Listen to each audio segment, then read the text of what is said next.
My name is Kiana Archer, and last Christmas my aunt told her bridge club I was still living paycheck to paycheck in the Navy, while the previous week I'd authorized a $47 million equipment procurement for my carrier strike group.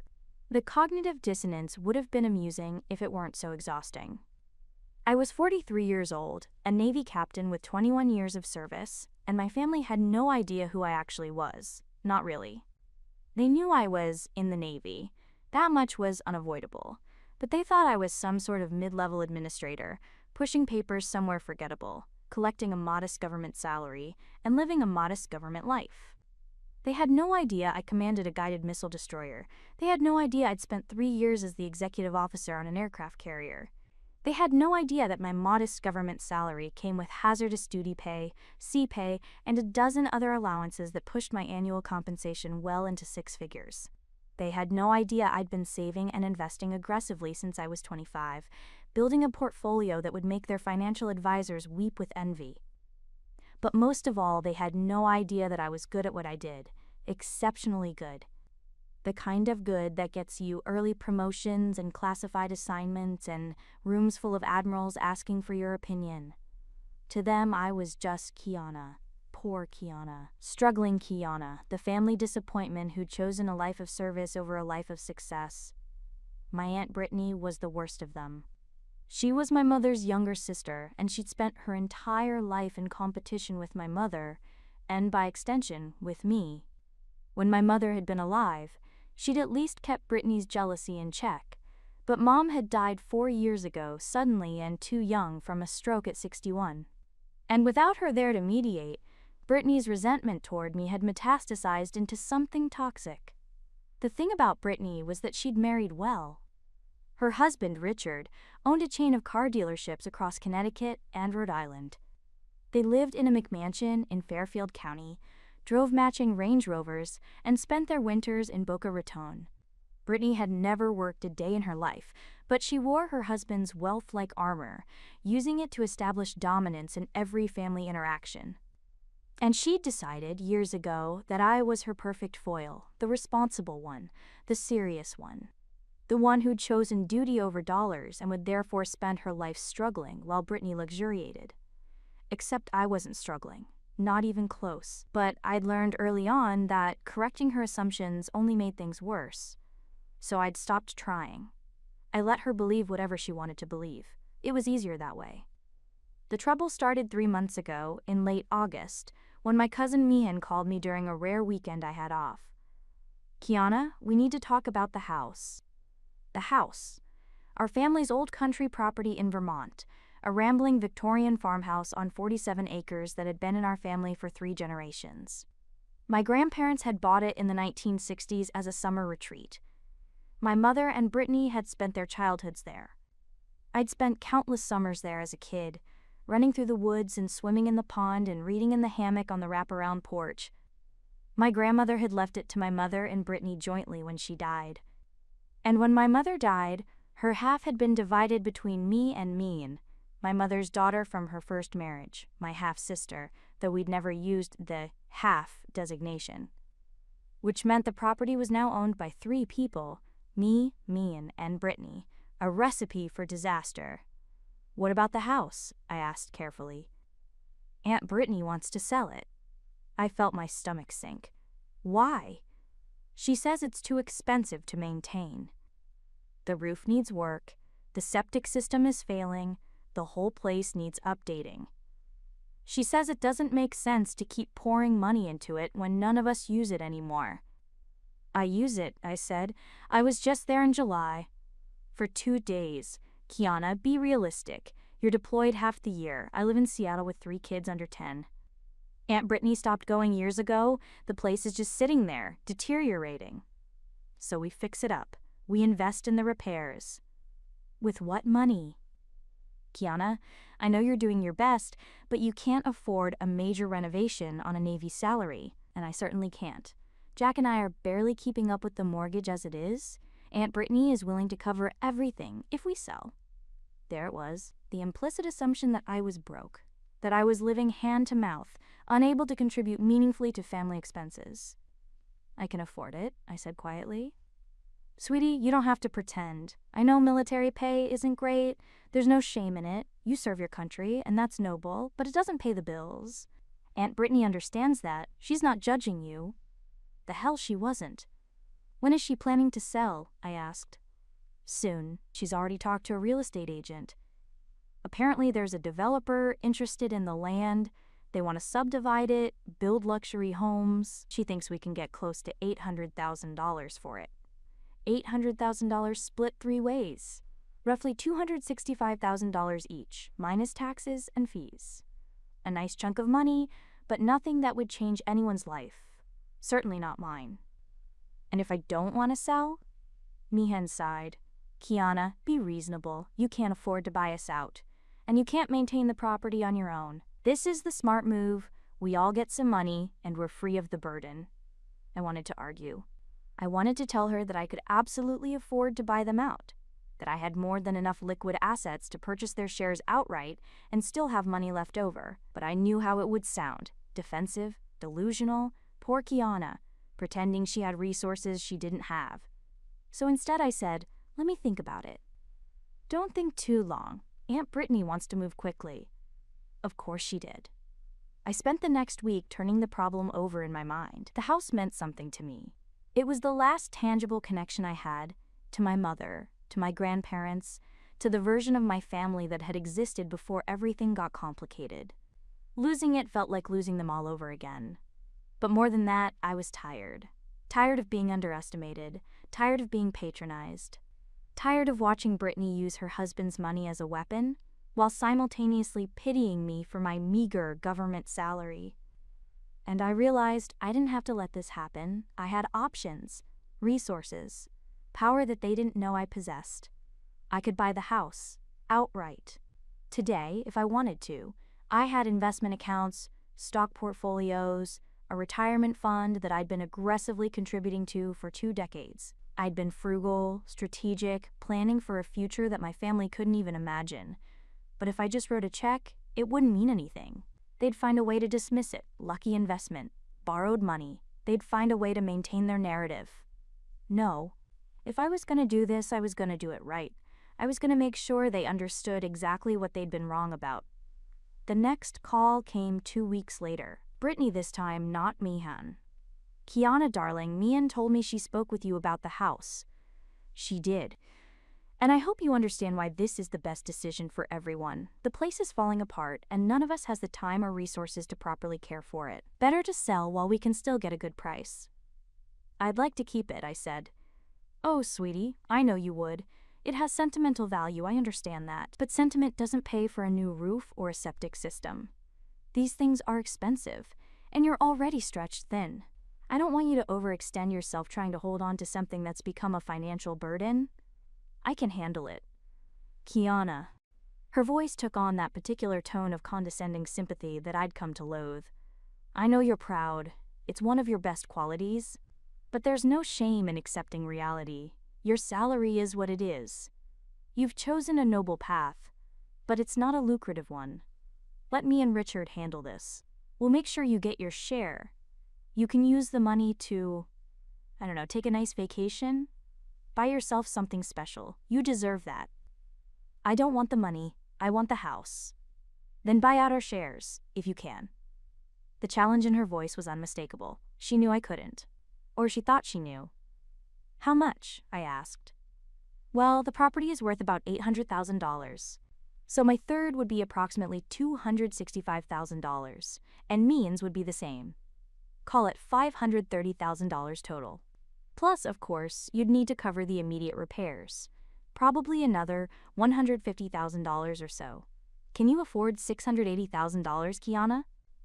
I could, easily. I had over $900,000 in liquid assets, not counting my retirement accounts or my pension. But I didn't say that. Let me see what I can do, I said. She laughed, not unkindly, but with the absolute certainty of someone who knew she'd already won. Of course, darling. You take your time. But we really do need to move forward with the sale. The developer wants to close by November. That was 7 weeks away. I started making calls, my financial advisor first, to discuss liquidity options. then a real estate attorney in Vermont to understand the mechanics of a family property transaction, then a general contractor to get accurate estimates on the repairs the house needed. The contractor confirmed that the roof, septic, and electrical systems all needed work, but his estimate came in at $120,000, not $150,000. Brittany had been inflating the numbers. I could buy the house, I could fix it, I could do all of it without even touching my retirement accounts. But I wanted to make a point, and to make a point, I needed an audience. I called Brittany back 3 days later. "I've been thinking about your offer," I said, "and I'd like to discuss it in person. All of us together, you, me, and Meehan. Before the sale goes through, I think we should all sit down and talk. There's really nothing to discuss, Kiana. The decision is made. Legally, I have a say. I own 1/3 of the property. You can't sell without my consent." There was a pause. I could practically hear her recalculating. "Fine. When and where?" "The closing is scheduled for November 10th, correct? Let's meet at the notary's office that morning. All 3 of us. We'll make it official." "If you're planning to hold up the sale, Kiana." "I'm not. I just want to make sure we're all on the same page." "Fine. November 10th, 10 a.m. at Monroe & Associates in Brattleboro. Don't be late." I won't. I spent the next 6 weeks preparing. I worked with my attorney to structure the purchase as a separate transaction, timed to close immediately after the family meeting. I arranged for a cashier's check in the full amount. I made sure every detail was airtight. And I requested leave for the week surrounding November 10th. I told my XO I had a family matter to attend to. He didn't ask questions. The morning of November 10th was cold and gray, the kind of late fall day where Vermont's beauty turns stark and unforgiving. I drove up from Boston the night before and stayed in a hotel in Brattleboro, running through the plan one last time in my head. I arrived at the notary's office at 9:45 a.m., 15 minutes early. The office was on the second floor of a converted Victorian on Main Street, all exposed brick and refinished hardwood floors.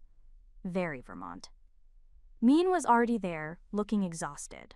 Her youngest had been sick, she explained, and her flight from Seattle had been delayed. She'd arrived at midnight. "Thanks for coming all this way," I said. "Of course. I mean, it's a big decision, even if it's the right one." She gave me a sympathetic look. "I know this is hard for you." Brittany arrived at 9:58 a.m., 2 minutes before the appointment, because of course she did. She was wearing head-to-toe Burberry and carrying a handbag that cost more than most people's monthly rent. "Well," she said brightly, "let's get this done. I have lunch plans in Hartford at 1 o'clock. The notary, a pleasant woman in her 60s named Mrs. Voss, ushered us into a conference room. She had a stack of documents already prepared. The sales agreement, the deed transfer, all the paperwork necessary to sell the property to the developer. "Before we begin," Mrs. Voss said, "I need to confirm that all parties are in agreement with the terms of this sale." "We are," Brittany said quickly. "Actually," I said, "I'd like to discuss something first." Brittany's expression tightened. "Kiana, we've been over this." "I know. And I understand your position. I understand that maintaining the property is expensive, and that you don't think I can contribute my fair share. It's not about what I think. It's about reality." "Right, reality." I reached into my bag and pulled out an envelope, so I wanted to make sure you understood my reality before we moved forward. I handed the envelope to Brittany. She opened it, frowning. Inside was a check, made out to her, for $500. "What is this?" she asked. "That's your estimate of what my share would be worth, isn't it? You said I was stretched thin, that I couldn't afford to contribute, so I figured $500 was probably more than you expected me to be able to manage." Her face flushed. "Kiana, don't be ridiculous. This is your part of the inheritance, sweetie," I said, echoing her exact tone from dozens of previous conversations. "So you don't feel left out." Meehan looked between us, confused. "What's going on?" Brittany crumpled the check in her fist. "This is insulting." "Is it? I thought I was just being realistic, acknowledging my limitations the way you've been encouraging me to do. If you're trying to make some kind of point, I'm not trying, I'm making it. Mrs. Voss cleared her throat. Perhaps we should proceed with the paperwork? Miss Archer, if you're ready to sign. Actually, I said, I'm not signing anything. Brittany's eyes narrowed. You're blocking the sale. No, the sale can proceed, but not the way you think. I turned to Mrs. Voss. You should have received some additional documents from my attorney. A separate transaction, scheduled to close immediately following this meeting. Mrs. Voss checked her files. Ah, yes, I have them here. What documents? Brittany demanded. Well, I said calmly, here's the thing. You were right that I couldn't afford to buy out both of your shares. That would have been complicated, required financing, all sorts of messy negotiations, so I didn't. Then what? I bought the entire property. From the developer. They were willing to sell me the contract. Apparently they weren't as committed to the deal as you thought. The room went silent. You did what? Mian whispered. I purchased the development rights from the buyer, along with an agreement that they would complete this transaction as planned, purchasing the property from the three of us at the agreed-upon price, and then immediately transferring full ownership to me. That's not possible, Brittany sputtered.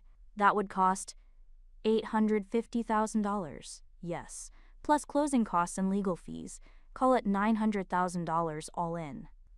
You don't have that kind of money. Don't I? Mrs. Voss was looking at her paperwork, her expression carefully neutral.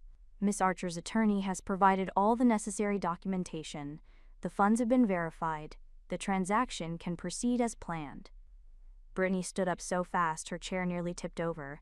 This is insane. You're insane. Where did you get that kind of money? I saved it. I invested it. I've been in the Navy for 21 years, Brittany. I'm a captain. I command a destroyer. My base pay alone is over $120,000 a year, and that's before allowances and bonuses. I've been maxing out my retirement contributions since I was 25. I own my condo in Virginia outright.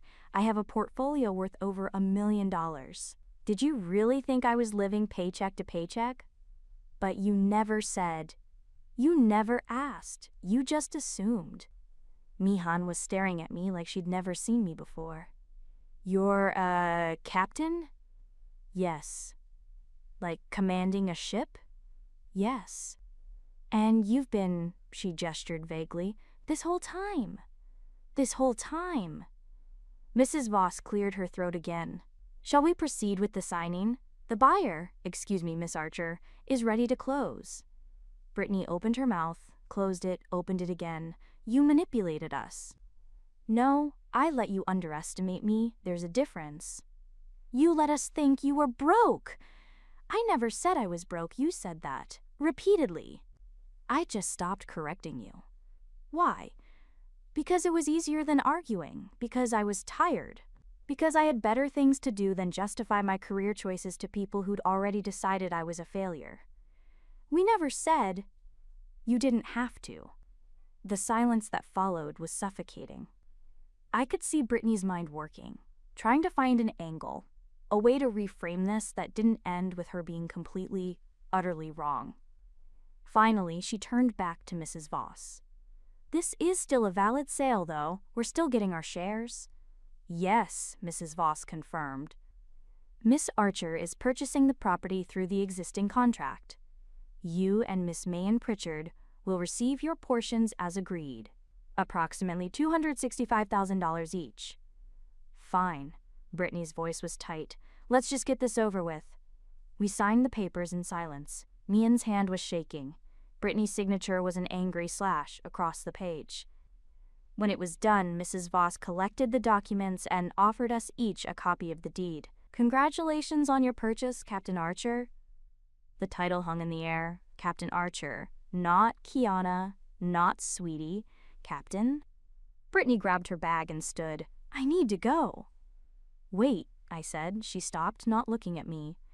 There's one more thing. I'm planning to renovate the house. Fix the roof, update the septic, all of it. And when it's done, I'm going to use it. Maybe invite some of my crew up for a weekend. People who actually understand what service means. People who don't measure worth in designer handbags and winter homes. Are you trying to hurt me? Brittany asked, her voice cracking. No, I'm trying to help you understand something. You spent years telling me I wasn't good enough. That my career wasn't impressive enough, my salary wasn't big enough, my life wasn't valuable enough. And I let you, because I thought keeping the peace was more important than defending myself. But I was wrong. Some things are worth fighting for. Some truths need to be said. You're cruel. No, I'm honest. There's a difference. She left without another word. Mian lingered, looking at me with something that might have been respect or might have been fear.